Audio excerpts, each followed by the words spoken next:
Good afternoon. Good afternoon बच्चा।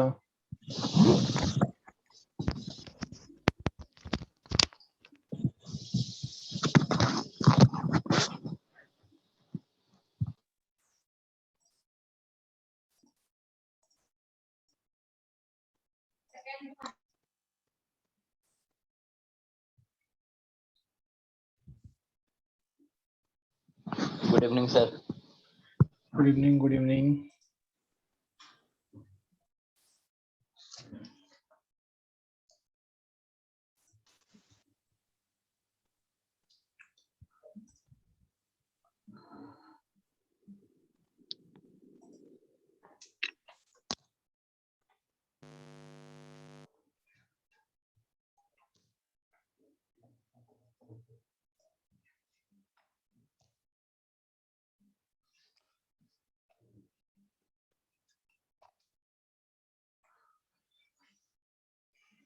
और बताइए कैसे हैं आप लोग?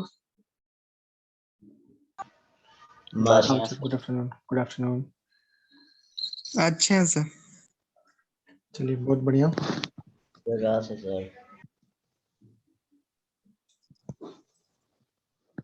सर क्लास खत्म हो रहा। क्लास खत्म हो रहा है? नहीं, क्लास खत्म नहीं हो रहा है। क्लास अभी फिर से दिवाली के 1 वीक 2 वीक के बाद स्टार्ट होगी। अच्छा, दिवाली के बाद 1 वीक में, दिवाली के बाद जो 1 वीक है 8 to 15 वाला वीक, तो उसमें मैं 1 या 1.5 क्लास लूंगा, मतलब 1 class plus half class discussion के लिए, या फिर 2 क्लास मान लो आप उसको अप्रोक्स। तो आपको क्या करना है, आज मैं आपको एक सीट बोलूंगा, उसको आपको पूरे दिवाली में अच्छे से पढ़ना है, मतलब प्यूरिफिकेशन। शायद मैंने बताया था ना इसके बारे में। यस सर, थोड़ा सा बताया था। हाँ, बताया था मैंने। हाँ तो वो प्यूरिफिकेशन आपको पूरा पढ़ना है, जिसमें आपको डिस्टिलेशन, क्रोमेटोग्राफी, उसके बाद डिस्टिलेशन आपको आता है, सब्लिमेशन भी आपको आता है, कुछ नए नए टर्म्स मिलेंगे वहां पे कि क्रोमेटोग्राफी क्या होता है, कितने टाइप के होते हैं। अगर हम बात करें तो उसी में आपको कुछ एस्टिमेशन मेथड मिलेगा कि कार्बन को कैसे एस्टिमेट करते हैं। आपने फिजिकल में सारी चीजें पढ़ रखा है, जैसे जाल्दाल method, Dumas method, लिविक्स method, कैरियस method, उन सब का थोड़ा सा डिटेल प्लान आपको पढ़ के आना है। जब आप पढ़ के आओगे और हम पढ़ाएंगे तो आपको मजा आएगा, आपको सीखने का मन करेगा, आप कहोगे कि हाँ सर अब चीजें ठीक लग रही।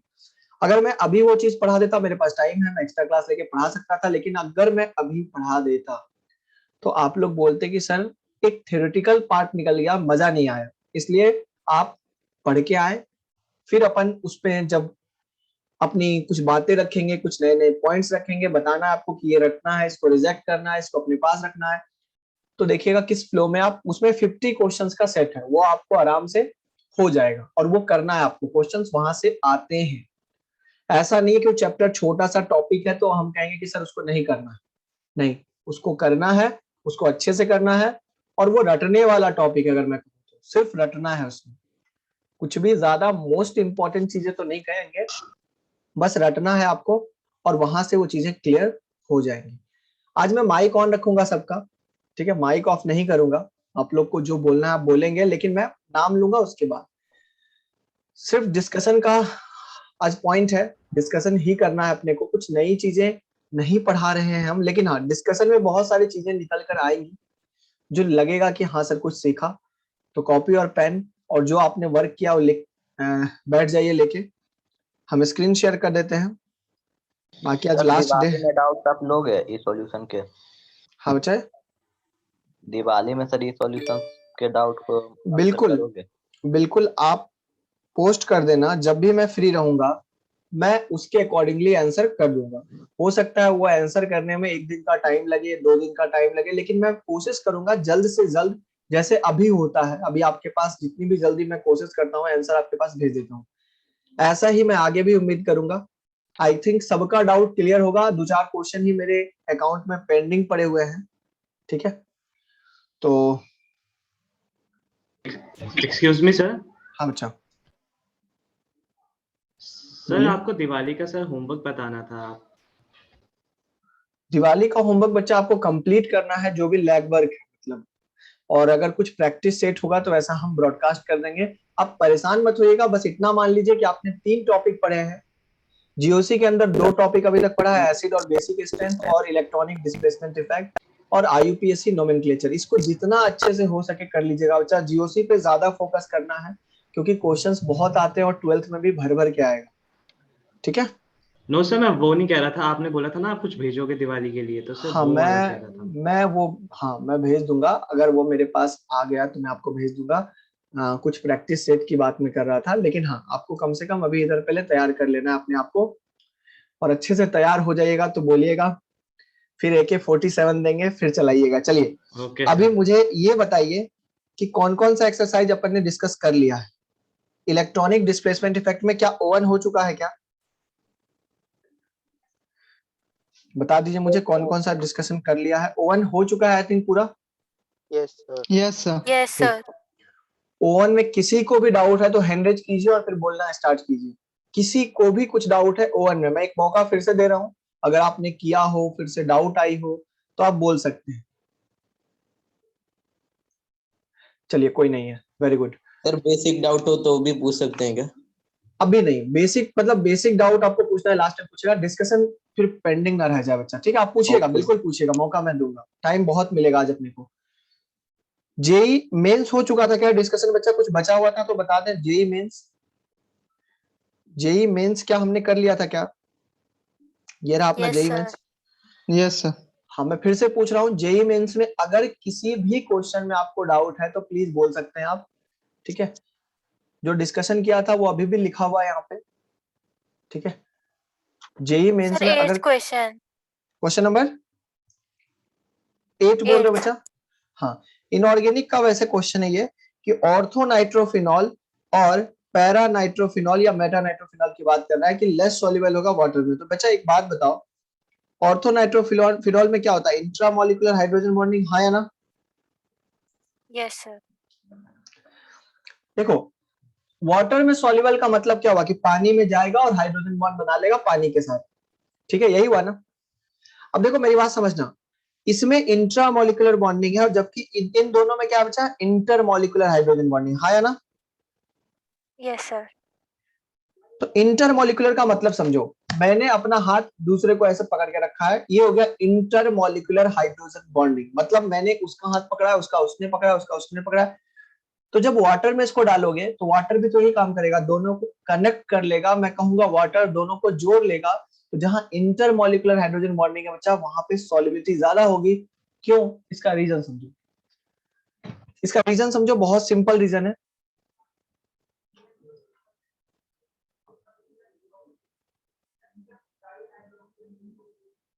Thank you.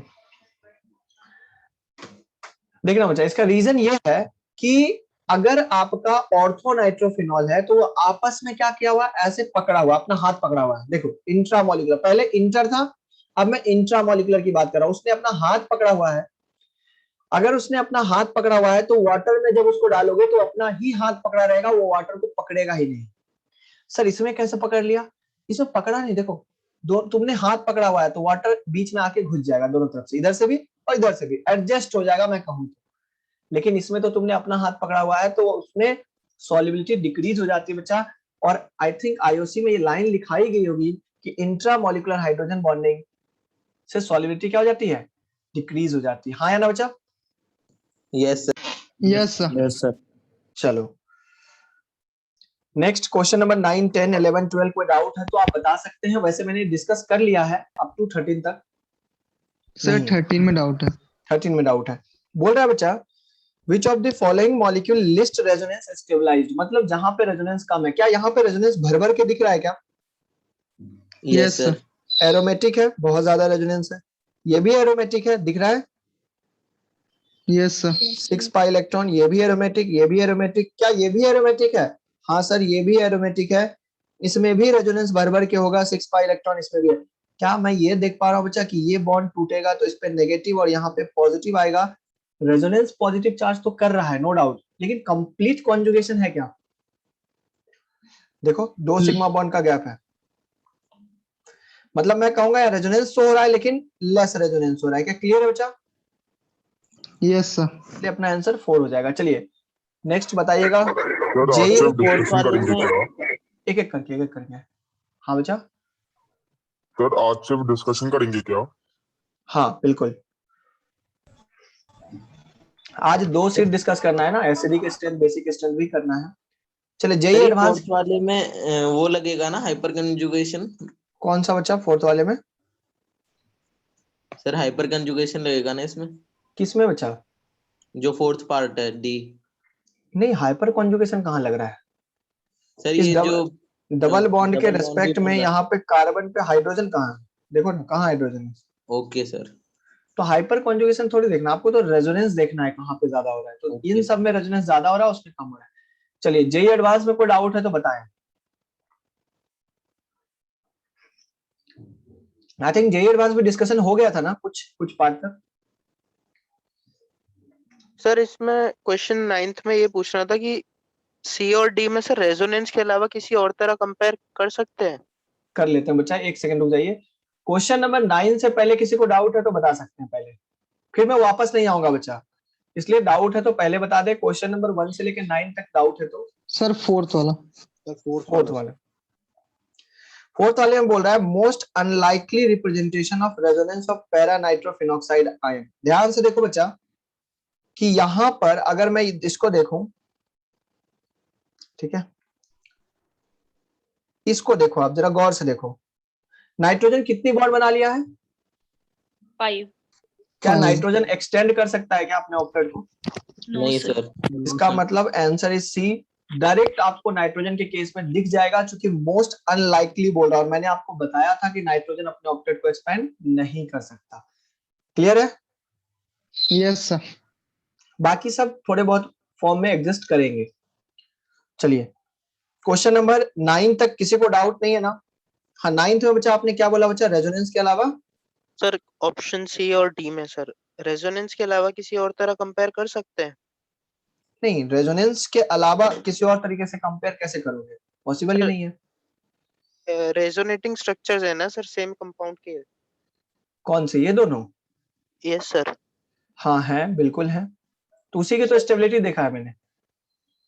Sir resonance he compare होगा ना? बिल्कुल, ऑक्टेट से बेसिकली हमने देखा कि यहाँ बैक बॉन्डिंग है जिसके कारण इसकी ऑक्टेट कंप्लीट हो जाएगी। अभी ऑक्टेट कंप्लीट नहीं है लेकिन बैक बॉन्डिंग के कारण हो रही है, और बैक बॉन्डिंग काफी अच्छा होता है, बताया था ना? Yes sir. हाँ, बैक बॉन्डिंग को आपको प्रायोरिटी देना है। चलिए क्वेश्चन नंबर 10 to 15 में किसी को डाउट है तो बोल सकते हैं। 10 to 15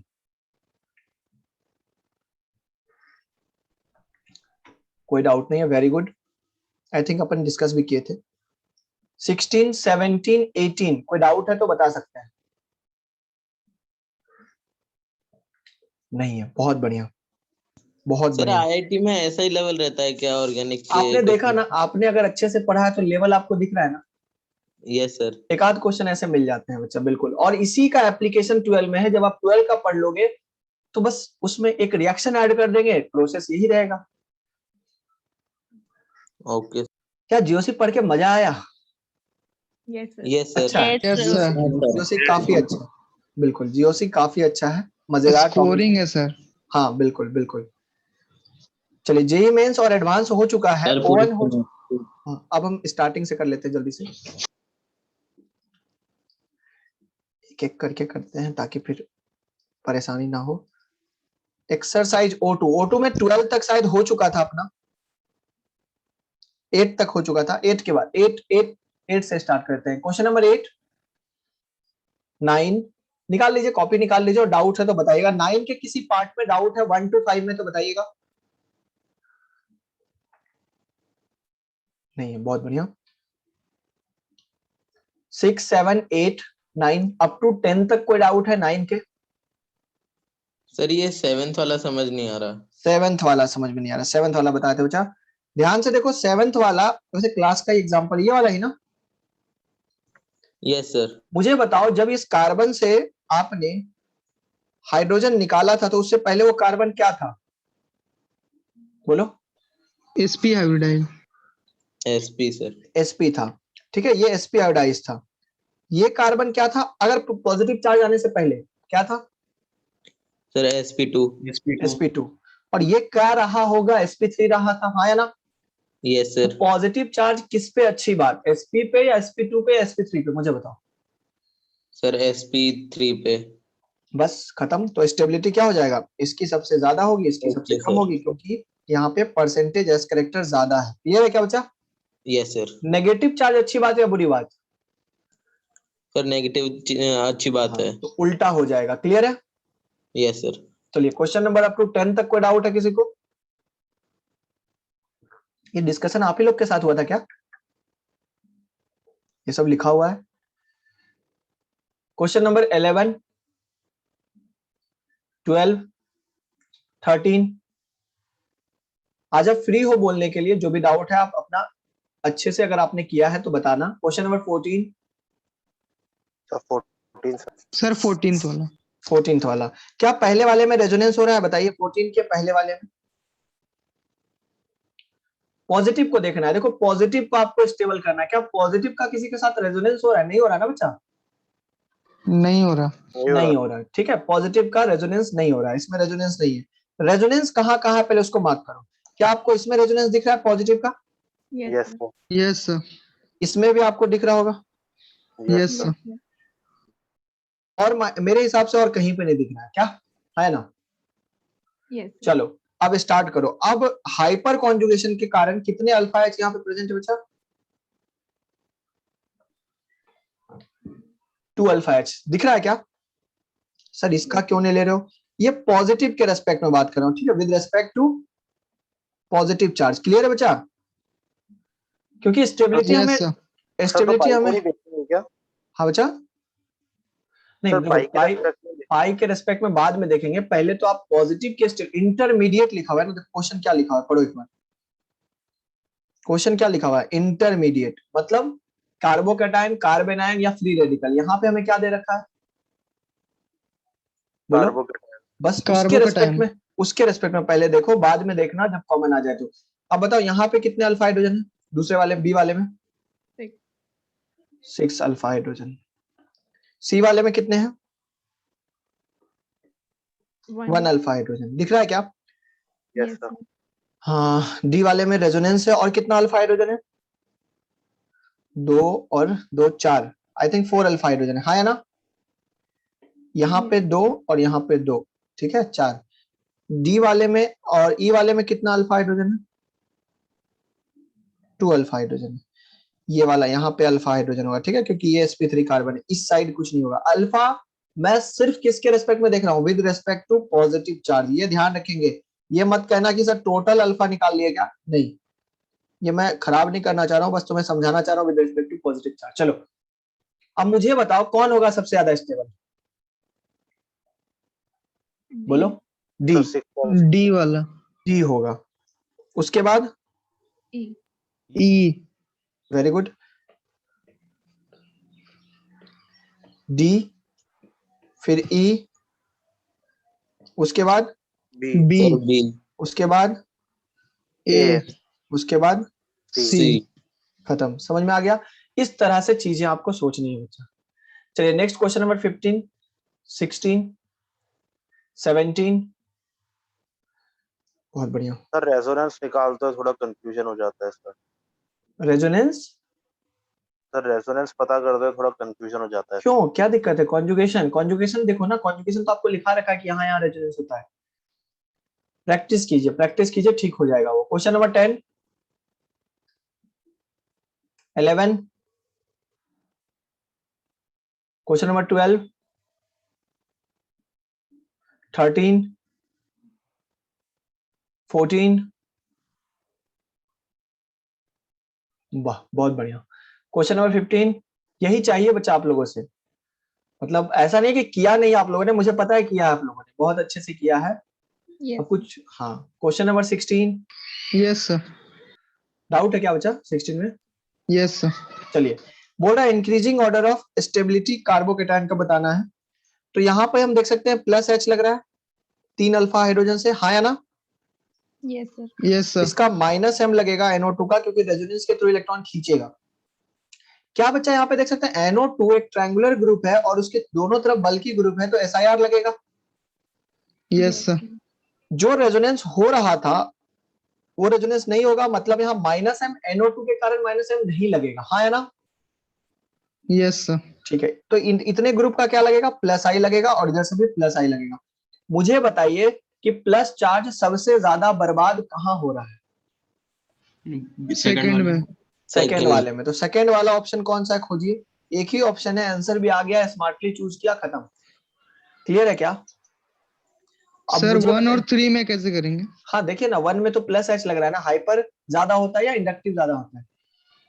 सर इधर दो तरफ से है ना। तो उससे क्या मतलब है, ज्यादा कौन होता है? मैंने आपको अभी तक पढ़ाया क्या है?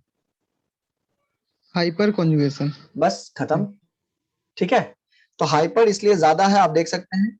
मैंने क्या बोला, मैंने आपको बताया था क्या, ए लाइन की रेजोनेंस, एक रेजोनेंस 10 हाइपर पे भारी पड़ जाएगा और एक हाइपर 10 इंडक्टिव पे भारी पड़ जाएगा। समझ में आ रहा है मेरी बात? Yes sir. चलो, क्वेश्चन नंबर 17 में कोई पार्ट में डाउट है तो बता सकते हैं आप। जो मैं लिख रहा हूं सब शेयर कर दूंगा, ठीक है, आप समझे। Question number 18, 19। अच्छा, व्हाट्सएप पे हमें टाइम नहीं मिल पाता है यार। मेरे व्हाट्सएप पे कम से कम अभी 50-60 मैसेज पड़े हुए हैं। मैं बार बार बच्चों को बोलता हूँ आप LN प्लस पे कीजिए, क्योंकि LN प्लस पे मैं दूसरे डिवाइस से लॉगिन करके भी रिप्लाई देता हूँ। व्हाट्सएप पे इतने मैसेज पड़े हुए रहते हैं, कैसे रिप्लाई करें बताओ, आप ही बताओ कैसे पॉसिबल है टाइम, क्योंकि पूरे शेड्यूल दिन भर क्लासेस रहते हैं और इस वीक तो काफी ज्यादा क्लासेस थी। आज मेरी लास्ट क्लास आपके साथ है, ठीक है। तो आप LN प्लस पे कर दिया करो, मैं वहां पे रिप्लाई बिल्कुल कर दूंगा। व्हाट्सएप वगैरह पे भरोसे पे मत रहो, क्योंकि मैं भी बहुत कम यूज करता हूँ, काम ही नहीं है ना उसका। चलिए, क्वेश्चन नंबर 20। Very good. 21 किसी पार्ट में नहीं है। 21 के बाद 22 ए पार्ट से। किसका बचा? 22 का। 22 का। 22 का। ध्यान से देखिएगा, मैं बता देता हूं आपको। अच्छा क्वेश्चन है, 22 कह सकते हो आप। मैं नंबरिंग कर देता हूं इसको 1 2 3, तो फिर ऑर्डर बताने में सही रहेगा। ध्यान से देखिए बच्चा, यहाँ पे भी लोन पेयर, यहाँ पे भी लोन पेयर, 2 बार बैक बॉन्डिंग दिख रहा है क्या? यस बोलो। सर। अच्छा, इसमें सबसे ज्यादा अनस्टेबल कौन है मुझे बताओ? सबसे सर, ज्यादा फोर्थ। फोर्थ वाले में क्यों अनस्टेबल है बच्चा? सर sp2 कार्बन है। ब्रेड्स रूल याद आ गया? Yes yes sir. सर। तो फोर्थ वाला सबसे पीछे हो गया, मैं आंसर लिख रहा हूं। अच्छा ये बताओ कि इसमें भी तो बैक बॉन्डिंग हो रही है ना, लेकिन एक ही तरफ से, यस ठीक है। सर। अच्छा, इसमें बैक बॉन्डिंग हो रही है क्या? इसमें फर्स्ट वाले में नहीं हो नो रही, सर। सिर्फ हाइपर लगेगा बच्चा। कितना हाइपर? 4 अल्फा हाइड्रोजन का हाइपर, हाँ या ना? Yes sir. यस बच्चा मैंने आपको ये एग्जांपल क्लास में बताया था कि अगर ये लोन पेयर रेजोनेंस करेगा तो ऑक्टेट पूरा हो जाएगा। मैं कहूंगा ये बैक बॉन्डिंग भी कर रहा है और रेजोनेंस भी कर रहा है, मतलब मैं कहूंगा सर ये बैक बॉन्डिंग प्लस रेजोनेंस वाला केस है। बहुत इंपॉर्टेंट केस है बच्चा, ये डायरेक्टली आपको दिखेगा नहीं, लेकिन जब आप इसका रेजोनेटिंग स्ट्रक्चर बनाओगे तो बताओ यहाँ पाई बॉन्ड आएगा, हाँ या ना? Yes yes sir. सर। और ये पाई बॉन्ड यहाँ चला जाएगा, ये पाई बॉन्ड बीच वाला हट जाएगा और यहाँ पे पॉजिटिव आ जाएगा। क्या सबका ऑक्टेट पूरा हो जाएगा? देखो, यस सर। ठीक है यस बच्चा। सर। तो ये वाला केस जो है जहां पे लोन पेयर रेजोनेंस कर रहा है और इसका रेजोनेंस यहाँ तक पहुंच रहा है, तो यहाँ पे ऑक्टेट पूरा हो रहा है। अब मुझे बताओ कि 4 यहाँ इन सब में सबसे ज्यादा स्टेबल कौन दिख रहा है? फिफ्थ सर वाला। 5। फिफ्थ वाला, क्योंकि 2 बार बैक बॉन्डिंग हो रही है। उसके बाद थर्ड वाला। थर्ड वाला, उसके बाद सेकंड। सेकंड, उसके बाद फर्स्ट। बस आंसर आ गया। क्लियर है क्या? Yes sir. अच्छा क्वेश्चन है। इस ऐसे क्वेश्चन को मैं कहता हूँ मार्क करके रखिए, स्टार लगा के रखिए, कि जब अगली बार रिवीजन करने की बारी आएगी तो इस क्वेश्चन को पहले करेंगे, ताकि सारा कंसेप्ट ही क्लियर हो जाए। सर ये थर्ड पार्ट में वो नहीं लग रहा क्या यहाँ पे ब्रेड्स रूल? थर्ड पार्ट कौन सा बच्चा? थर्ड वाले में, इसमें यस सर। ब्रिज हेड में लगता है बच्चा। क्या ये ब्रिज हेड आपको दिख रहा है? Okay sir, okay. ठीक है, बाईसाइक्लो में ही सिर्फ ब्रेड्स लगता है। Question number 23। 24 सर 24 का अभी बी छोड़ ऑप्शन सकते क्या हैं, कर रहा है? छोड़ सकते हैं बच्चा, टोटोमेरिज्म अभी नहीं पढ़ाया, आगे पढ़ाएंगे, इस ऑप्शन को छोड़ के बाकी आप कर सकते हैं, ठीक है, ये आगे ओके पढ़ेंगे, सर। अभी आइसोमेरिज्म आ रहा है ना अगले लेक्चर में, तो वो पढ़ेंगे, वहां पढ़ेंगे। Question number 25, question number 25, 26, very good, 27, 27, 28, 28 sir. 28 में डाउट है बच्चा ना, बोल रहा है CH bond participating in hyper conjugation, क्या दिक्कत हो गया इसमें? डबल बॉन्ड के बगल वाला कार्बन, ये sp3 है क्या? देखो जहां मैंने मार्क किया है, बोलो। Yes sir. और ये भी sp3 दिख रहा होगा, तो sp3 वाले कार्बन क्या करेंगे? रेजोनेंस, ये हाइपर कॉन्जुगेशन में पार्टिसिपेट करेंगे, मतलब फर्स्ट और फोर्थ, ये थोड़ी करेगा, ये तो इसी पे अटैच्ड कार्बन। याद आया कुछ? यही वाला करता है ना बच्चा, यस सर। ठीक है, तो फर्स्ट और फोर्थ आ जाएगा, ठीक है, सिर्फ ये और ये, मतलब आंसर अपने हिसाब से चूज करेंगे। क्वेश्चन नंबर 29, क्लास का कराया हुआ क्वेश्चन है, बहुत बताया था, याद करवाया था। Yes sir. 30 में किसी पार्ट में, वेरी गुड, 31, 32, इजी क्वेश्चन है, इससे ये फील हो रहा है कि ये इजी क्वेश्चन है। 33, 34, ऐसे ऑर्डर लिख रखा है नीचे मैंने, बाकी 34 डिस्कशन शायद हुआ था, पता नहीं, लिखा हुआ है लेकिन।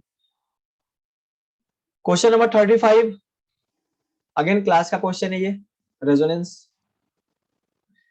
क्वेश्चन नंबर 36, 37,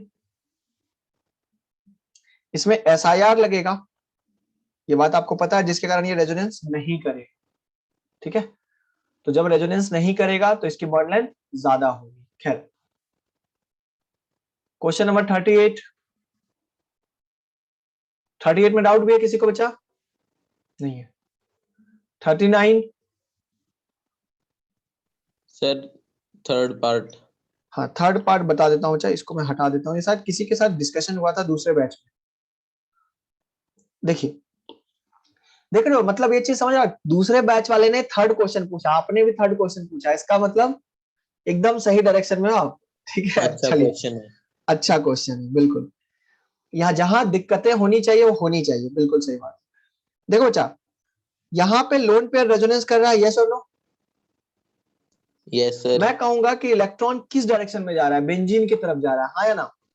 हाँ सर। यहाँ पे एक डायपोल मोमेंट का एक डायरेक्शन जनरेट होगा, जिस डायरेक्शन में इलेक्ट्रॉन जाता है। याद करो, HCl में डायपोल मोमेंट किधर से किधर होता था? ऐसे ही होता था ना? Yes sir.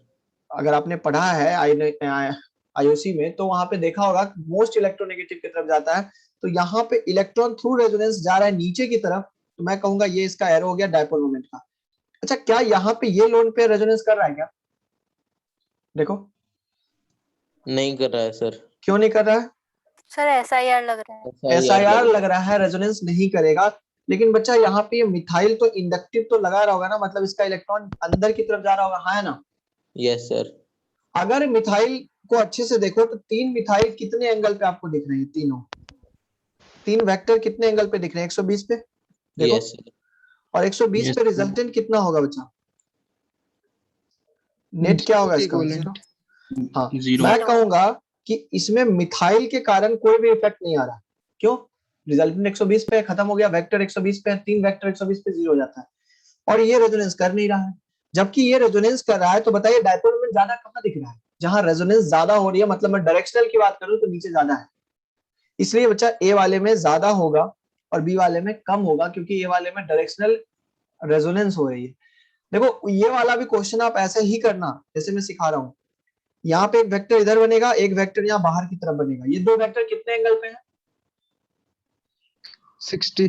नहीं, नहीं, 120 पे सर। वेक्टर को अच्छे से देखो, एक वेक्टर नीचे की तरफ आ रहा है और एक वेक्टर ऐसे है, तो ये एंगल 120 हो गया ना बच्चा?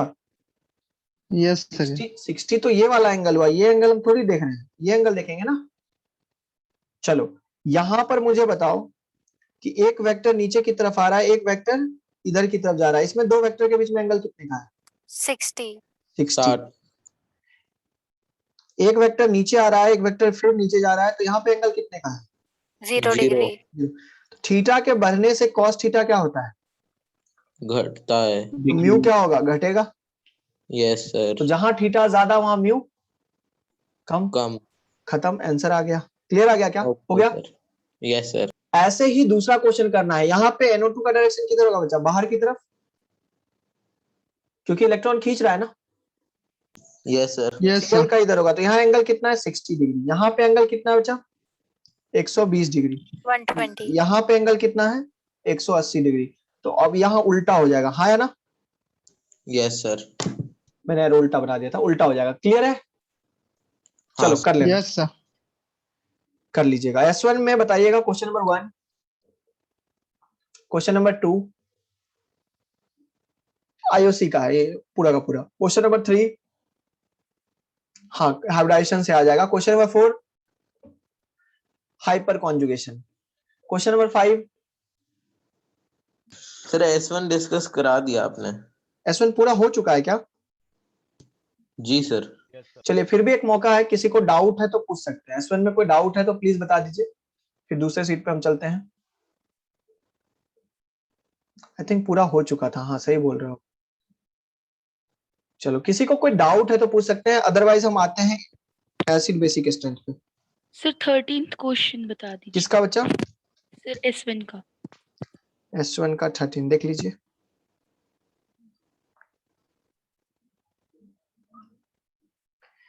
थर्टीन कह रहा है बच्चा कि रेजोनेटिंग स्ट्रक्चर की स्टेबिलिटी बताना है। पहले क्या देखना होता है? ऑक्टेट, हाँ या ना? Yes sir. इसमें ऑक्टेट कंप्लीट है? बोलिए। यस क्या सर। क्या इसमें भी ऑक्टेट कंप्लीट है? चेक कीजिए। Yes sir.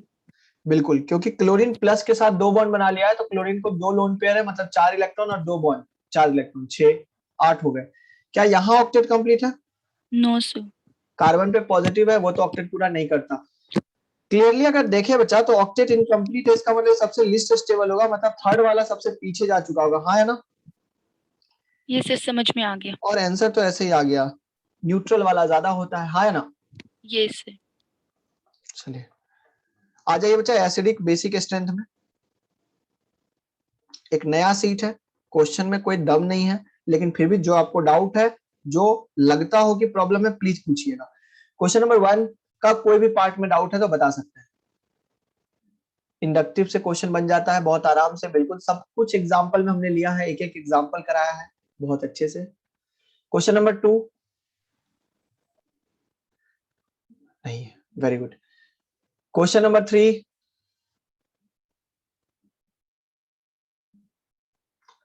Question number 4 5 6 7 sir एक बार ये pH वाला बता दो, एसिड बढ़ता है तो pH क्या होता है? बच्चा pH, अगर मैं pH स्केल की बात करूं तो कहां से स्टार्ट होता है? 0 से, हाँ ना? Yes sir. खत्म कहां होता है? 14 पे। 14 पे। तो ये रीजन अगर मैं देखूं यहाँ से यहाँ तक, तो यहाँ से अगर 0 से 7 जा रहे तो एसिडिक स्ट्रेंथ घटेगा या बढ़ेगा? बताओ। सर यही घटेगा। पूछना था। घटेगा। घटेगा ना बच्चा, क्योंकि जितना ज्यादा pH कम उतना ज्यादा एसिडिक। लेकिन Okay. अगर मैं 14 से अपोजिट जाऊं 7 की तरफ, तो बेसिक स्ट्रेंथ किस डायरेक्शन में क्या होगा? घटेगा।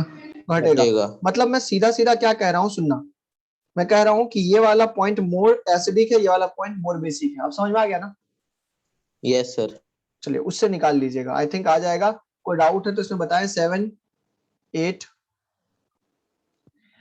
याद रखिएगा, फॉर्मिक एसिड और बेंजोइक एसिड दोनों COH ग्रुप का है।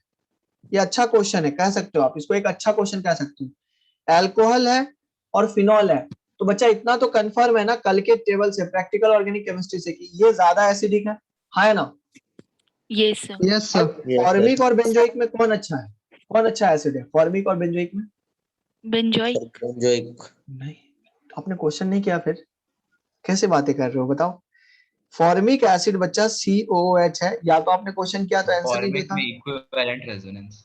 हाँ ठीक है, देखो बच्चा बेंजोइक का ये है, ठीक है, नो डाउट बेंजोइक में ये रेजोनेंस हो रहा है और फॉर्मिक में भी हो रहा है, लेकिन अब समझो जरा बात को समझो, नेगेटिव चार्ज कहां पे ज्यादा स्टेबल है उसकी बात करते हैं। देखना यहां पर रेजोनेंस हो रहा है, कोई प्रॉब्लम नहीं, ठीक है, लेकिन अब ध्यान से देखो बच्चा इसमें क्या होगा, इसमें रेजोनेंस होगा इधर से भी, क्या ये भी तो रेजोनेंस कर रहा है, देखो है ना, बोलो। Yes sir. तो मैं कहूंगा कि सर जब ये रेजोनेंस करेगा इस डायरेक्शन वाला, तो इसको मौका कम मिलेगा। तो बताओ नेगेटिव चार्ज ज्यादा रेजोनेंस कहां कर रहा है, पहले वाले में या दूसरे वाले में? फॉर्मिक फॉर्मिक एसिड में ज्यादा रेजोनेंस कर रहा है। और ध्यान रखना बच्चा, फॉर्मिक एसिड बेंजोइक एसिड से ज्यादा अच्छा एसिड होता है, ये एसिड का ऑर्डर है, एसिडिक स्ट्रेंथ का। क्लियर है क्या? ये क्वेश्चन आता है और बच्चे फंस जाते हैं। बेंजोइक में इसलिए नहीं हो रहा क्योंकि बेंजीन इधर से भी रेजोनेंस करवा रहा है, जिसके कारण नेगेटिव को मौका कम मिल रहा है, यहाँ मौका भरपूर है, कोई दिक्कत नहीं है इसे, ठीक है। चलिए क्वेश्चन नंबर 8, यस डाउट है, चलिए 8 में देख लीजिए। बच्चा ये बताइए कि इस ग्रुप का कौन सा इफेक्ट लगेगा, ये जो ग्रुप है NR3+, याद आ रहा है कुछ? NR3+, R का मतलब यहाँ पे मिथाइल है, यस माइनस आई लगेगा, यस और माइनस आई मुझे पता है जहां तक कि NF3+ के बाद NR3+ का नंबर आता है, काफी अच्छा माइनस आई है, तो माइनस आई के कारण इसकी स्टेबिलिटी क्या हो जाएगी, नेगेटिव चार्ज की ज्यादा हो जाएगी, ज्यादा हो जाएगी। तो अब देखो यहाँ पर भी माइनस आई लग रहा है, नो डाउट यहाँ पे भी माइनस आई लगेगा इस ग्रुप का, लेकिन ध्यान से देखो इसमें माइनस आई जो लगाने वाला ग्रुप है वो दूर है, और यहाँ जो माइनस आई लगाने वाला ग्रुप है वो पास है, दिख रहा है क्या बच्चा? यस तो मुझे बताओ माइनस आई सबसे ज्यादा कहाँ है, फर्स्ट सेकंड थर्ड में? थर्ड में तो थर्ड सबसे अच्छा एसिड होगा। फर्स्ट और सेकंड में कहाँ पे है अच्छा? डिस्टेंस पे डिपेंड कर रहा है, डिस्टेंस जो पास है वो ज्यादा अच्छा है, मतलब फर्स्ट। आ गया ना answer? Question number 9, question number 10। Yes sir, doubt है। हाँ देखिएगा, क्या यहाँ पे नेगेटिव चार्ज आएगा बच्चा, हाँ या ना? Yes sir. यहाँ पे भी नेगेटिव आएगा, बारी बारी से देखना है, ठीक है, और यहाँ पर भी एक नेगेटिव आएगा। तो सबसे पहले देखिए कि इक्विवेलेंट रेजोनेंस कहाँ पे है, बोलो। CO- में इक्विवेलेंट है ना बच्चा? Yes sir. तो बच्चा ये ध्यान रखना है आपको कि यहाँ इक्विवेलेंट रेजोनेंस है, जिसके कारण ये सबसे ज्यादा एसिडिक होगा, मोर एसिडिक, ठीक है, इक्विवेलेंट रेजोनेंस के कारण। अब मुझे बताओ सल्फर पे नेगेटिव चार्ज और नाइट्रोजन पे negative charge, down the group जिसका साइज ज्यादा उस पे नेगेटिव चार्ज ज्यादा स्टेबल, ठीक है, साइज देखना होता है बिल्कुल। तो मैं यहाँ पे फिर से स्ट्रक्चर बना रहा हूं और यहाँ पे लिख रहा हूं कि जहां पे ज्यादा एसिडिक वहां पीके क्या होगा बच्चा? सबसे कम। तो देखो सबसे कम वैल्यू कौन सी है, मतलब ये 1.8 हो जाएगा। उसके बाद कौन है, SH या NH2? बोलो ज्यादा अच्छा एसिड कौन है? HS। क्योंकि उस पर नेगेटिव HS है बच्चा, HS, क्योंकि माइनस चार्ज S पे ज्यादा सुटेबल अच्छा है एज कंपेयर टू नाइट्रोजन, क्योंकि नाइट्रोजन और सल्फर क्या है, डाउन द ग्रुप देखेंगे तो साइज सल्फर का बड़ा है। चलिए तो यहाँ पे बच्चा 1.8, उसके बाद ये क्या आ जाएगा 8.3 और उसके बाद 10.8। क्लियर है क्या बच्चा? Yes sir. ऐसे ही बी पार्ट कर लीजिएगा, क्लियर है क्या? सर ये नाम याद Okay, sir. रखने का? नहीं अभी नहीं, ये सब आपको क्लास 12 में पढ़ना है, ग्लूटामिक सिस्टाइन सभी सब 12 में आएगा, ठीक है, बायोमोलिक्यूल में, वहां आपको ट्रिक बताया जाएगा। चलिए ठीक है, आगे चले। यस। Question number 11, 12,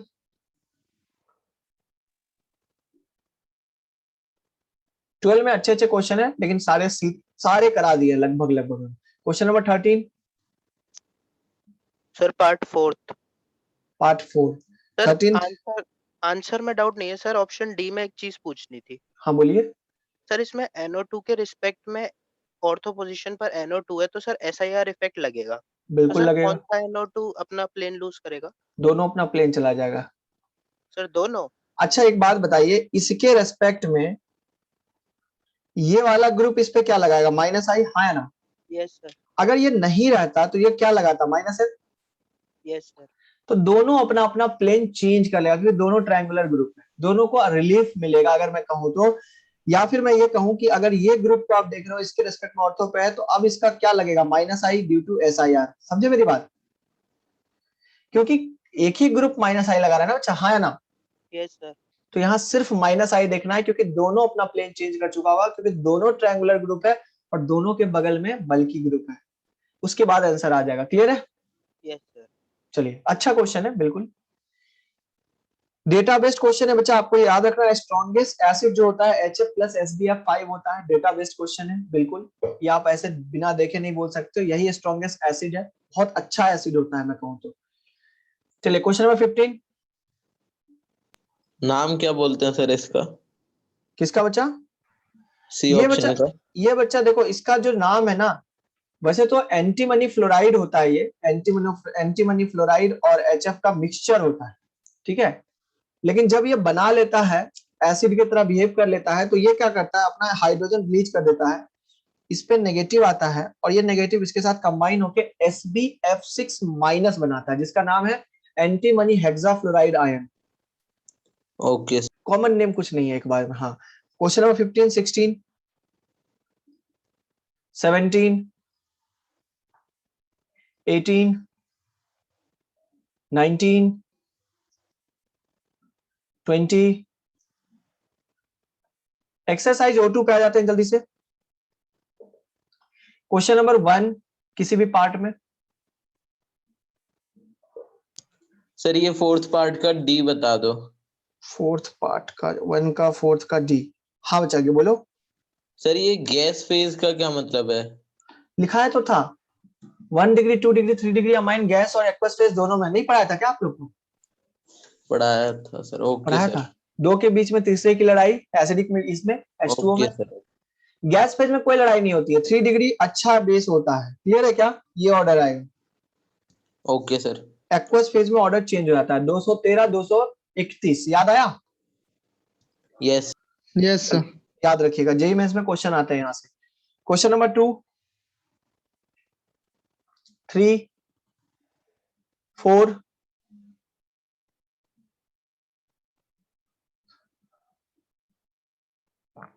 5, 6। सर जैसे एक चीज पूछनी थी। हाँ बोलो बच्चा।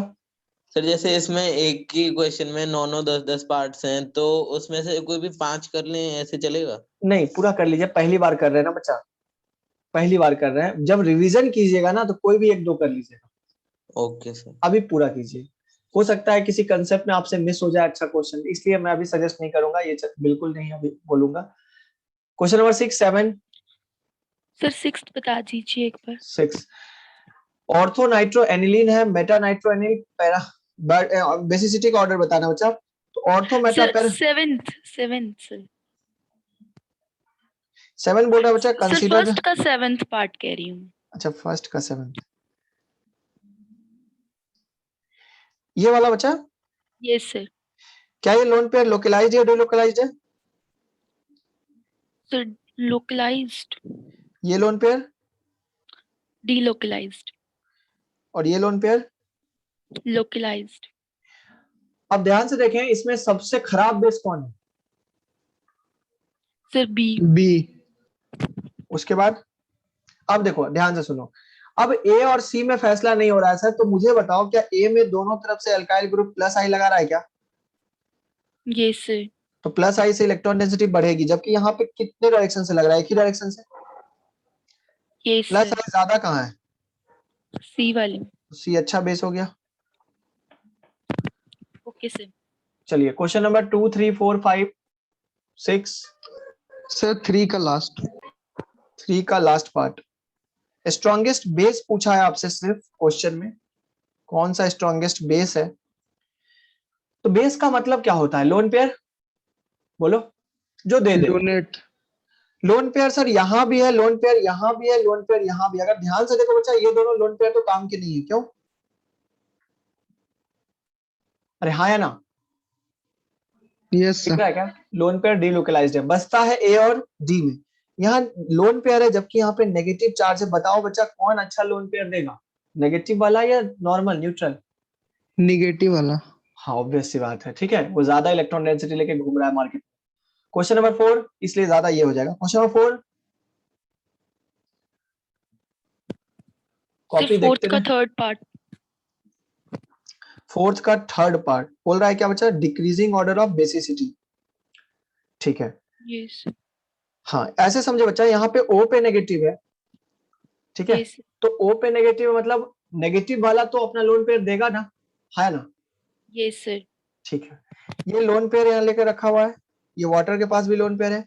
अच्छा HSO4 माइनस का एक बार स्ट्रक्चर बनाइए, फिर आपको समझ में आएगा कि क्या चल रहा है।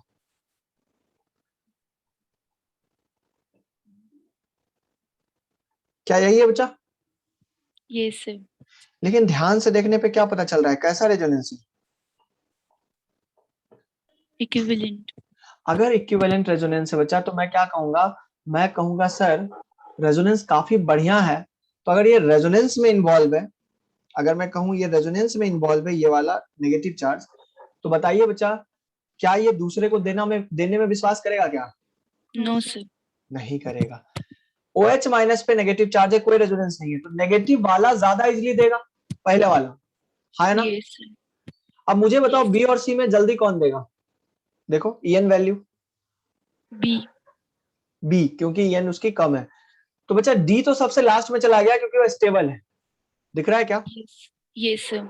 डी सबसे ज्यादा स्टेबल आ जाएगा, तो आंसर क्या आ जाएगा बच्चा? ए सबसे अच्छा। क्लियर है क्या? Yes sir. चलिए नेक्स्ट क्वेश्चन नंबर 6 7 5 सर एक डाउट पूछना था। बोलिए। सर अगर किसी कंपाउंड के पास लोन पेयर भी है और सर OH ग्रुप भी है, तो सर वो क्या देना प्रेफर करता है? अगर लोन पेयर भी है और OH ग्रुप भी है, तो OH ग्रुप निकलना ज्यादा प्रेफर करता है, लेकिन तब जब वो पॉजिटिव चार्ज स्टेबल हो रहा हो OH के निकलने के बाद। Okay sir. लेकिन अगर पॉजिटिव चार्ज स्टेबल नहीं हो रहा हो, तो वहां पे लोन पेयर निकलना ज्यादा सुटेबल होता है, ज्यादा अच्छी बात होती है, ठीक है बच्चा। Okay sir. हाँ अगर पॉजिटिव चार्ज काफी स्टेबल हो रहा है तो खट से निकल जाएगा OH। अभी पढ़ोगे SN1 रिएक्शन, उसमें बताया जाएगा ये चीज जो आपने पूछा डाउट, बिल्कुल ये डाउट वहां पे आएगा, लेकिन ये चीज क्लियर हो जाएगा। चलिए क्वेश्चन नंबर 5, सुपर लोकलाइज्ड, ये वर्ड यूज किया था हमने, सुपर डुपर। चलिए क्वेश्चन नंबर 6 7 8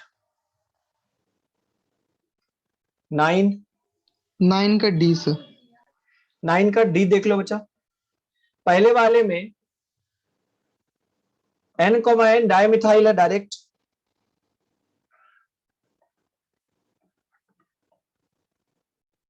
यही है ना बच्चा? बोलो। Yes sir. और दूसरे वाले में क्या है?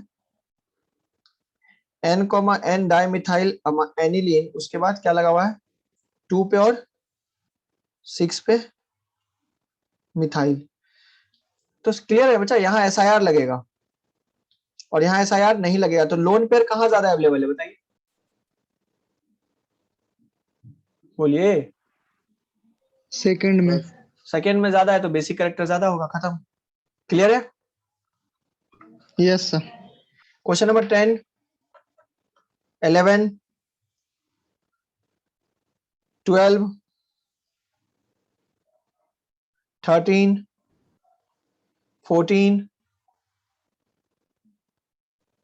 14 बहुत अच्छा क्वेश्चन है, आप लोग क्यों नहीं पूछे पता नहीं मुझे। 14 कैसे किया? सर वो स्ट्रक्चर बन रहे थे ना बेंजीन के, एक से ज्यादा, उससे किया था। अच्छा ऐसे मोस्ट बेसिक पूछा है, तो यहाँ पे आप एक देखो, वो फैक्टर नहीं है, लेकिन हाँ एक फैक्टर ये जरूर है कि यहाँ पे जो लोन पेयर है बच्चा और यहाँ पे जो लोन पेयर है, ये दोनों क्या कर रहे हैं? रिपेल कर रहे हैं ना। तो ये जल्दी से क्या करेंगे, अपना प्रोटोनेट हो जाएंगे, ये चाहेगा जल्दी से प्रोटोनेट हो जाना, जिसके कारण बच्चा यहाँ पे हाइड्रोजन लग जाएगा और हाइड्रोजन बॉन्डिंग पॉसिबल हो जाएगी, जिसके कारण स्टेबिलिटी काफी ज्यादा बढ़ जाएगी। इसलिए बच्चा ये एक अच्छा बेस है। क्लियर है क्या? जो लोन पेयर का रिपल्जन था वो हाइड्रोजन बॉन्डिंग में तब्दील हो चुका है, अच्छी बात है, ठीक है। क्वेश्चन नंबर 15 16 17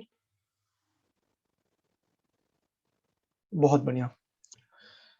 आ जाते हैं जल्दी से S1 पे। बहुत छोटा एक्सरसाइज है S1 और बहुत इजी है। क्वेश्चन नंबर 1 क्लास का एग्जांपल है। क्वेश्चन नंबर 2, क्या 2 में डाउट है किसी को बचा? नहीं। Question number 3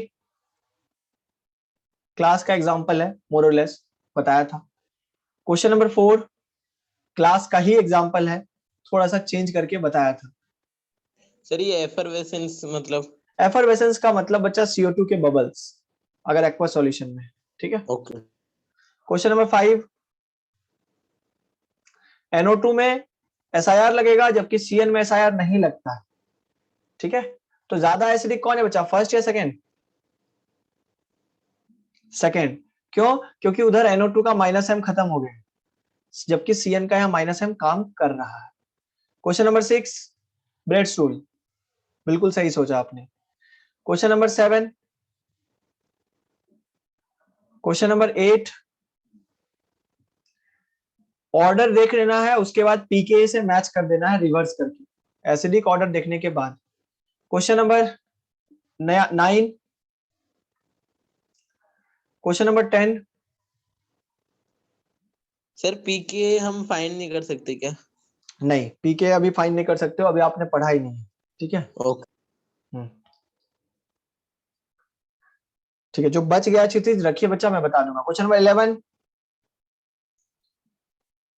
question number 12 and question number 13। Very good. Sir 13 में डाउट है। 13 में बच्चा देखिए क्या बोल रहा है, एरोमेटिक एनायन बनना चाहिए, मतलब एरोमेटिक फॉर्म होना चाहिए, ठीक है।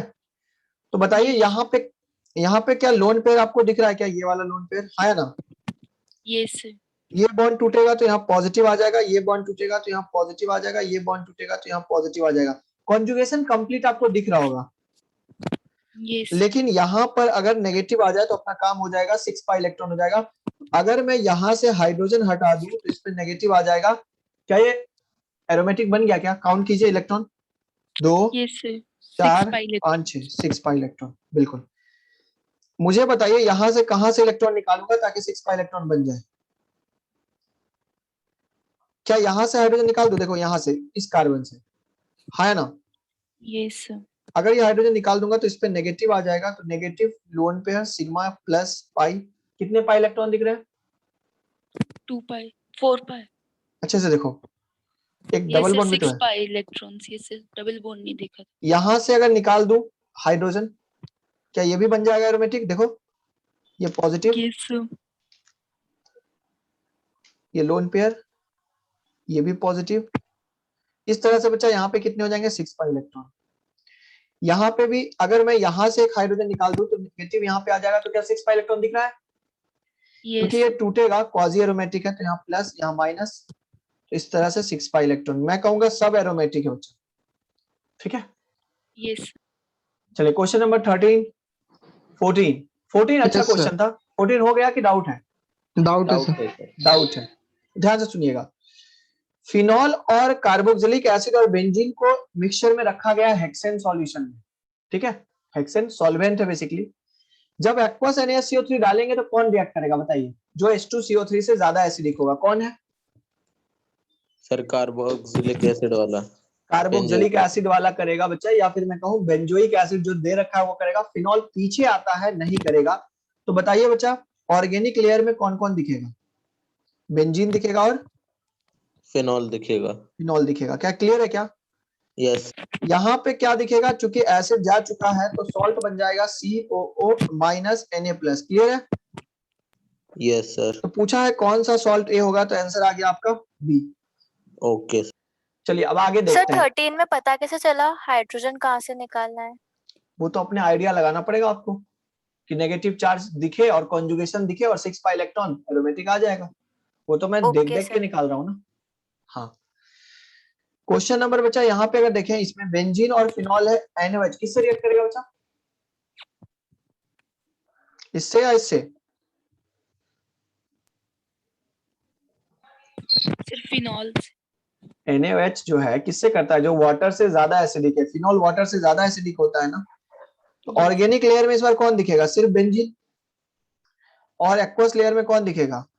Phenoxide ion. हाँ ना बच्चा? यस क्योंकि रिएक्ट कर चुका है, पानी बन के बाहर निकल गया, तो आंसर बताइए सी वाले का क्या होगा? बेंजीन। क्लियर है? Yes sir. अच्छा क्वेश्चन था, मैंने पहले ही बोला था पूछा जाता है। क्वेश्चन नंबर जेई मेंस का क्वेश्चन नंबर 1,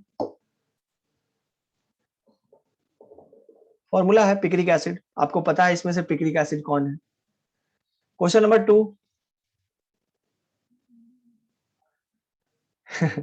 बच्चे देख के परेशान है कि सर इतना अच्छा से समझ में आ गया कि क्वेश्चन ऐसे आते हैं, विश्वास नहीं हो रहा। अच्छे से पढ़ो आप, ऐसे ही क्वेश्चंस आते हैं। अगर ईमानदारी से पढ़ाई करोगे, 12th पढ़ लोगे, तो जिसके लिए आए हो ना, मतलब जिसके लिए एलन ज्वाइन किया, वो काम हो जाएगा। ठीक है, ईमानदारी से काम करो। 11th की ऑर्गेनिक का इतना वेटेज रहता है?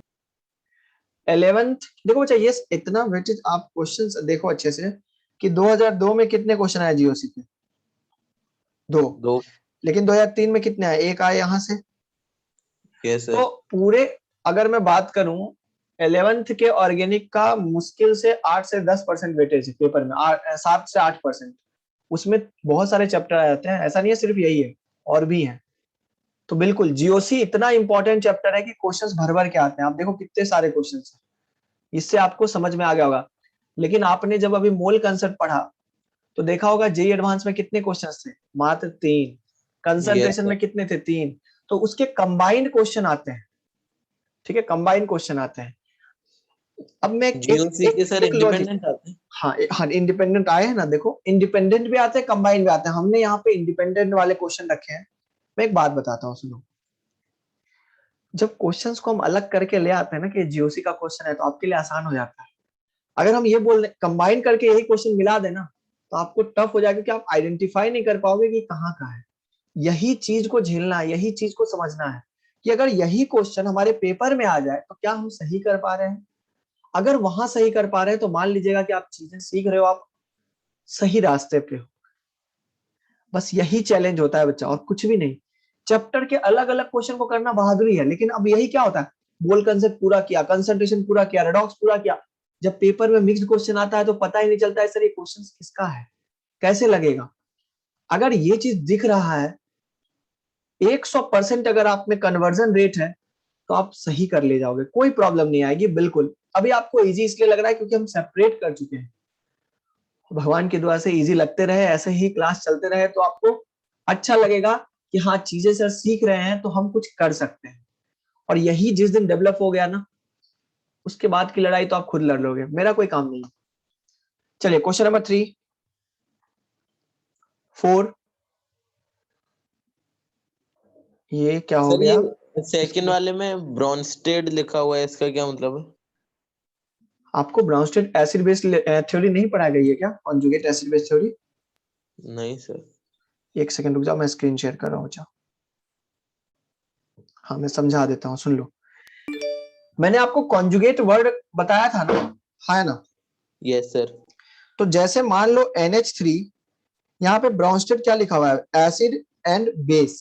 ध्यान से सुनना, अगर मैं ये कह रहा हूँ कि ये H+ रिलीज कर रहा है, तो ये क्या बनाएगा? NH2- है ना? Yes sir.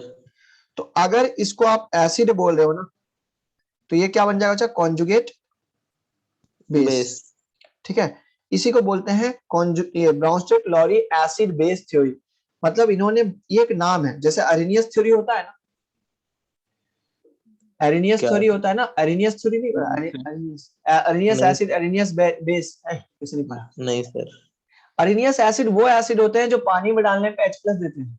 लुइस एसिड वो एसिड होते हैं जो अपना लोन पेयर एक्सेप्ट करते हैं। लुइस बेस वो बेस होते हैं जो लोन पेयर डोनेट करते हैं। क्या नहीं पढ़ा ये क्या? सर लुइस एसिड और लुइस बेस तो पढ़ाया है। यस सर, लुइस वाला पढ़ा। ये वाला भी चीज, ब्राउनस्टेड जो है बच्चा, वो बेसिकली नाम है, एसिड बेस का ही नाम है। ब्राउनस्टेड एसिड का मतलब है अगर कोई एसिड H+ दिया है, तो जो H+ देना या लेना, उससे बन जाएगा आपका ब्राउनस्टेड एसिड बेस थ्योरी। ये थ्योरी आप आगे पढ़ोगे आयनिक में। ठीक है, आयनिक या केमिकल में ही हम पढ़ा देंगे, लेकिन परेशान नहीं होना है। मतलब कॉन्जुगेट एसिड बेस थ्योरी है, समझ में आया क्या ये? यस। हाँ, जैसे NH2 NH3 क्या H+ ले सकता है क्या? हाँ सर ले सकता है। अगर यही NH3 को मैं ये कह दूं कि क्या ये H+ ले सकता है? हाँ ले सकता है, और NH4+ बना सकता है। तो मैं कहूंगा अगर ये बेस है, क्योंकि H+ ले रहा है, तो इसका नाम क्या होगा? Conjugate acid. समझ में आया क्या? Yes sir. तो क्वेश्चन ये Yes, है sir. कि NH3H+ ले भी सकता है, NH3H+ दे भी सकता है, इसलिए दोनों है। OH- H+ ले तो सकता है लेकिन दे नहीं सकता क्योंकि ऑलरेडी H+ दे चुका है, हाँ या ना? Yes Yes, sir. Sir. HSO4- H+ दे भी सकता है और H+ ले भी सकता है, इसलिए आंसर इज 4th। ठीक है, चलो क्वेश्चन नंबर 3, 4, 5 में बताएंगे, डाउट है तो 6 में, 7। देखो मैं एक क्वेश्चन बोला था कि आता है, फॉर्मिक एसिड बेंजोइक एसिड से ज्यादा एसिडिक होता है, किसी भी एसिड से, इन सब एसिड से, तो ये तो +I से आ जाएगा। ठीक है, क्वेश्चन नंबर 7, स्ट्रक्चर है 7 में, ध्यान रखना है हर एक स्ट्रक्चर को। एनिलीन, पैरानाइट्रोफिनॉल, एसिटिनोलाइड, बेंजाइल अमाइन, सब आपको याद होना चाहिए, तब जाकर क्वेश्चंस बनेंगे। समझे मेरी बात? सर सेकंड स्ट्रक्चर एक बार बता दीजिए। सेकेंड का स्ट्रक्चर बच्चा हो जाता है बेंजीन में, यहाँ पे बच्चा, इसको मैं थोड़ा नीचे बनाता हूँ। बेंजीन में अगर मान लीजिए यहाँ पे आपका NH ग्रुप लगा हुआ है, यहाँ पे लगा दिया CO, यही होता है बच्चा इसका स्ट्रक्चर। ठीक है, ओके सर। तो ये लोन पेयर देखो इधर भी रेजोनेंस कर रहा है बेंजीन के साथ भी, और इधर भी रेजोनेंस कर रहा है, दिख रहा है क्या? तो लोन पेयर की अवेलेबिलिटी कम हो गई, इसलिए ये लेस बेसिक हो गया। बेंजाइल अमाइन का स्ट्रक्चर आपको पता होगा, बेंजाइल पढ़ाया था ना? Yes sir. CH2 ग्रुप को बेंजाइल बोलते हैं, उसमें एनिलीन है तो NH2 लगा देना। तो बताओ ये लोन पेयर लोकलाइज्ड या डिलोकलाइज्ड? लोकलाइज्ड, इसलिए ये ज्यादा बेसिक है। खैर क्वेश्चन नंबर 8, अब देखो फिर से वही पूछा है, कॉन्जुगेट बेस। कॉन्जुगेट बेस का मतलब क्या है? बोल रहा है कि इसका कॉन्जुगेट बेस बता दो, इसका मतलब ये एसिड की तरह बिहेव कर रहा है, हाँ या ना? अगर ये एसिड की तरह बिहेव कर रहा है बच्चा तो क्या बनाएगा? O2- ही तो बनाएगा ना। Yes sir. इसलिए ये अगर एसिड है तो इसका कॉन्जुगेट बेस कौन हो गया? यही हुआ ना बच्चा। Yes sir. चलिए क्वेश्चन नंबर 9, 10, 11, 12, 13, 14, 15, 16, 17, ये डायरेक्ट पढ़ाया हुआ क्वेश्चन है। 18, 19, फिर से देखो कॉन्जुगेट बेस पूछा है। हाइड्रोजोइक एसिड का फॉर्मूला होता है HN3।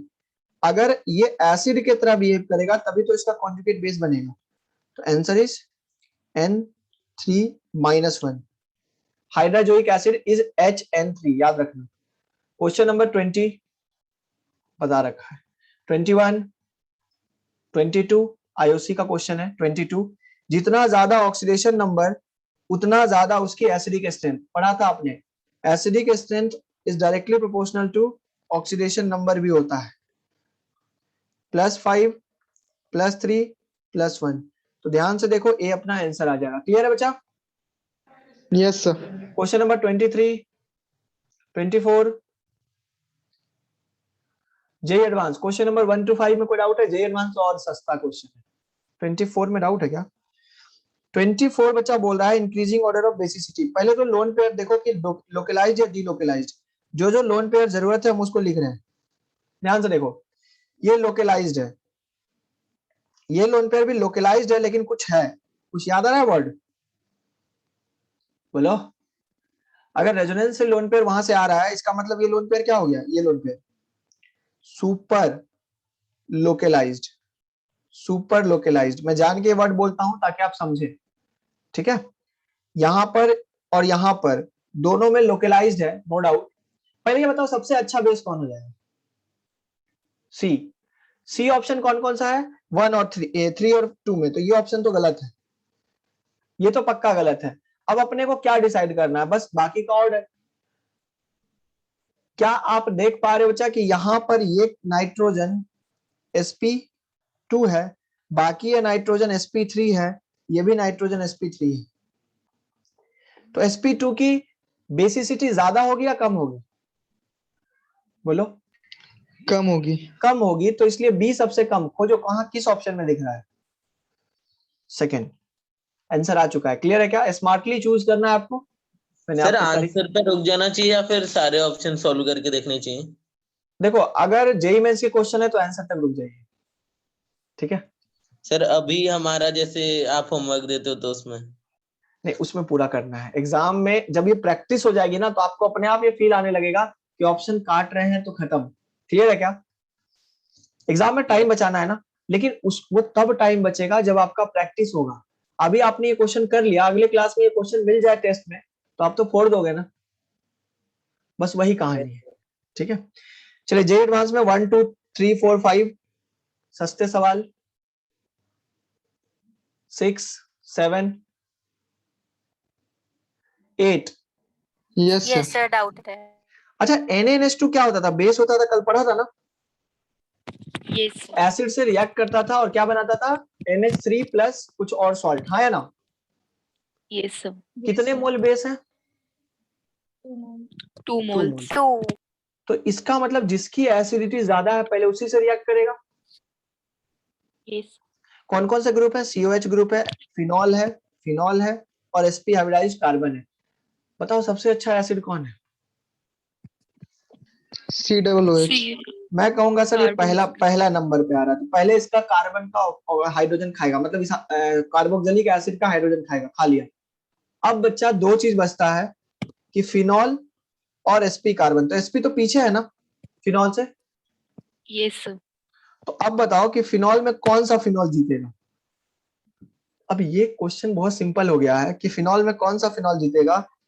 इस पे भी नेगेटिव, इस पे भी नेगेटिव। ज्यादा नेगेटिव स्टेबल कहाँ है? देखो ऊपर सेकंड वाला वाले, ना, नीचे वाला। नीचे वाला। ऊपर वाले में कोई ग्रुप इफेक्ट नहीं लगा रहा है, ध्यान से देखो।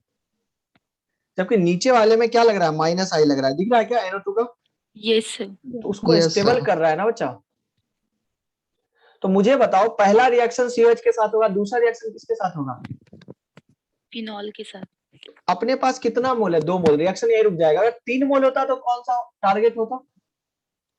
sp। ना, फिनॉल। फिर ऊपर sp वाला आता, OH। ठीक है? फिर ये आता, फिर ये आता। 4 मोल में सब ध्वस्त हो जाते।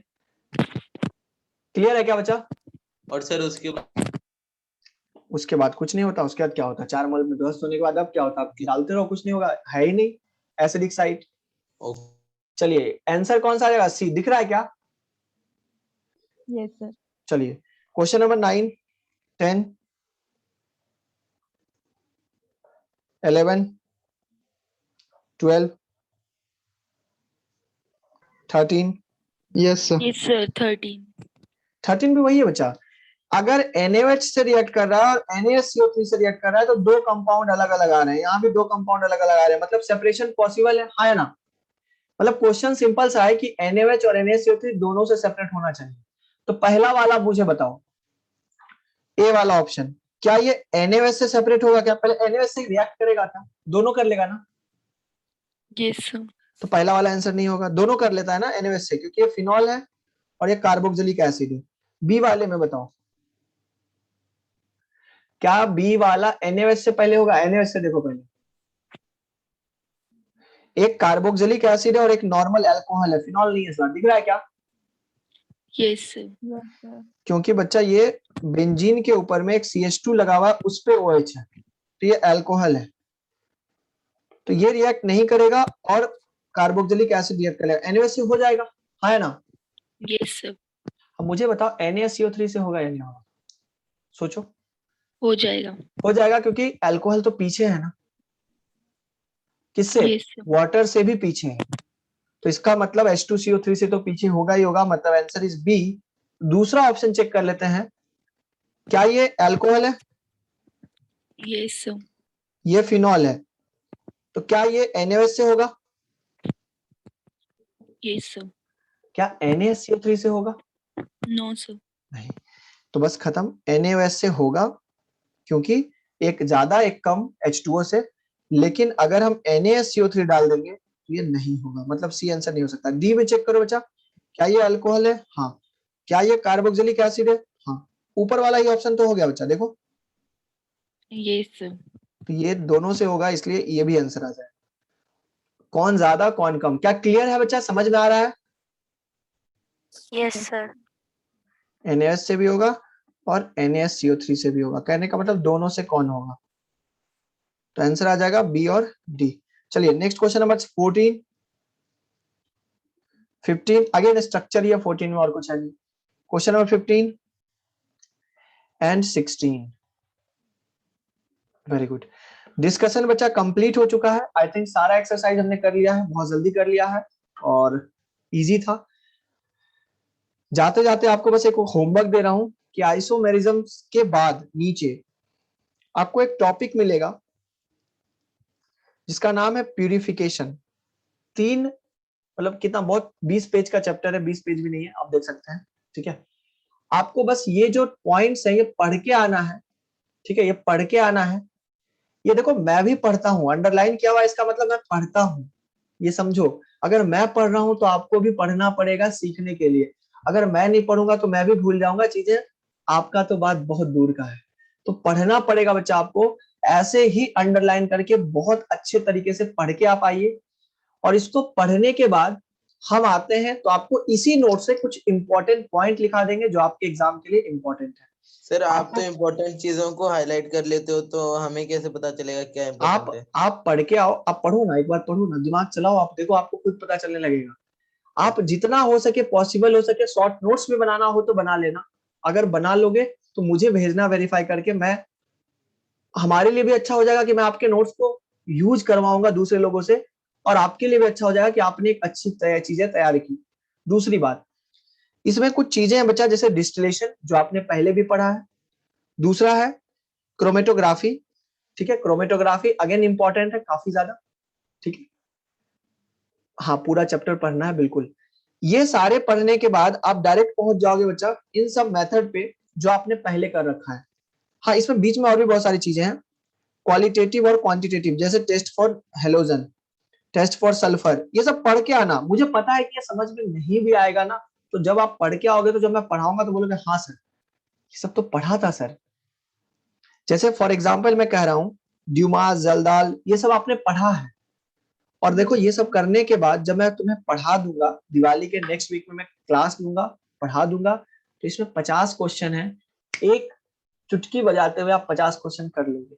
विश्वास है मुझे आप पे, कर लोगे, आराम से कर लोगे, कुछ भी नहीं है। लेकिन यहाँ से 1-2 क्वेश्चंस, आजकल जेईई मेंस का ट्रेंड चला है पूछने का, इसलिए मैं तैयार करा रहा हूँ आपको, ये तैयार कर लेना। ठीक है बच्चा, बाकी और किसी को कुछ बोलना है बोल सकते हैं, वरना क्लास हमारी तरफ से ओवर है। हैप्पी एंड सेफ दिवाली सभी को। Same to you sir. आपको भी sir. Same to you sir. Sir. हाँ बच्चा, दिवाली की बधाइयां सर। बिल्कुल बच्चा, आपको भी। O2 का sir question number acidic basic strength खत्म हो गया चैप्टर? क्या ऐसा नहीं लगा आपको? सीट आपने कर लिया? नहीं सर, आप कह रहे थे ना कि एक टॉपिक रह गया, वो आज बस करवाऊं। बस बस बस ये नहीं, कौन सा टॉपिक रह गया? सब तो करा दिया था शायद मैंने ना।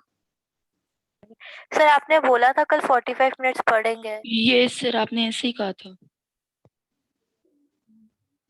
एक सेकेंड, ऐसा मैंने कहा सर बोला था? क्वेश्चंस आप कराते हैं। सर एक आपने सेकंड, कल कहा था कि लास्ट क्लास 45 में, मिनट्स पढ़ेंगे और फिर डिस्कशन करेंगे। लास्ट क्लास में हम लोगों ने क्या किया था, एक बार मैं देख लेता हूँ, कहीं ऐसा तो नहीं कि चीजें छूट गई है। नहीं ठीक है, नहीं ठीक है, हो सकता है मैंने इसी चैप्टर के बारे में बोला होगा, लेकिन आज पढ़ाने का एज सच कोई मूड नहीं है मेरा, क्योंकि मैं आपको स्पॉइल नहीं करना चाहता हूँ। आप पढ़ के आओ तो पढ़ने में मजा आएगा। ठीक है बच्चा, ये सर। कुछ भी नहीं है, बहुत आराम से हो जाएगा। अब जिनको जो डाउट रह गया है वेलन क्लास में पूछ सकते हैं। और बाकी दिवाली एंजॉय कीजिए, अच्छे से रहिए, पढ़ाई से दूर मत होइएगा, भटकिएगा मत रहा। और अगर दिवाली में कुछ डाउट हुआ एलन प्लस से भेजेंगे तो उसका बिल्कुल सर वो बिल्कुल हो बिल्कुल जाएगा बिल्कुल सॉल्व। बिल्कुल बिल्कुल बिल्कुल। ओके थैंक मैं यू। हमेशा अवेलेबल हूँ बच्चा, लेकिन हाँ अगर थोड़ा सा टाइम में बिजी हूँ तो आप थोड़ा वेट कर लीजिएगा एक दिन का, या मुश्किल से 10-20 मिनट, 50 मिनट में, 1 घंटे 2 घंटे में मैं फ्री रहा तो आपको भेज दूंगा। चलिए, बाकी अच्छे से रहिए, एंजॉय कीजिए। सर अगली एक क्लास चीज है क्या? और थी। सर दिवाली के सर- बाद आप एक्स्ट्रा क्लास लेंगे नेक्स्ट वीक में? हाँ, एक क्लास की जरूरत पड़ेगी, 1 से 2 क्लास की, जैसा कि मैंने पहले ही बोला आते आते ही कि वो क्लास बस आपके लिए रख रहा हूँ। चाहता तो मैं इस वीक एक्स्ट्रा क्लास लगा के ये भी टॉपिक खत्म कर देता और बोलता बच्चा सीट बना ले, लेकिन मैंने आपको एक मौका दिया, पढ़ लेना, क्योंकि 21st के एग्जाम में ही आएगा, तो खत्म ओके कराने की रिस्पॉन्सिबिलिटी मेरी है। ठीक है, ओके सर। सर एक चीज और थी। बोलिए। सर जैसे क्वेश्चन में डाउट हो तो एलन प्लस पे भेज दें, और अगर कोई कॉन्सेप्ट छूट रहा हो तो? कंसेप्ट छूट रहा हो तो बच्चा एक बार आप उसको पढ़ने की कोशिश कीजिए, अगर उसमें छोटा मोटा डाउट रह जाता है तो वो भेज दीजिए, उसी पे ऑडियो के थ्रू क्लियर करेंगे। लेकिन काफी बड़ा टॉपिक है मान लीजिए, तो फिर रिकॉर्डिंग आपको देख के तसल्ली करना पड़ेगा, या जब मिलेंगे तो हमें बताइएगा। अगर ऐसा रहा तो एक आध दिन वीक में जब मैं फ्री रहता हूं तो डाउट सेशन भी रख लिया करेंगे। ऐसा मैं फ्री रहूंगा। अगले बार से मेरी क्लासेस थोड़ी कम है क्योंकि ओसी अभी सब जगह बंद हो गया है कंप्लीटली, 2 वीक बाद स्टार्ट होगा, तो मैं फ्री रहूंगा, आप बता देना, ठीक है? Okay sir. सर चलिए दिवाली के बाद हमको अनम्यूट ही रखेंगे क्लास में? अगर ऐसे शांत रहोगे तो नहीं रखेंगे, मतलब रखेंगे, अनम्यूट रखेंगे, म्यूट नहीं रखेंगे। आज ठीक था, आज Happy मतलब दिवाली। आप, हाँ हैप्पी दिवाली बच्चा। बाकी बढ़िया से पढ़ाई कीजिए, हम लोग मिलते हैं दिवाली के बाद, फिर दिवाली एंजॉय करते हैं। चलिए ओके बाय, एंड करो। Happy Diwali sir. Sir bye. Happy Diwali sir. Happy Diwali. हाँ अच्छा, thank you. Okay thank you happy sir. Diwali to all. चलिए।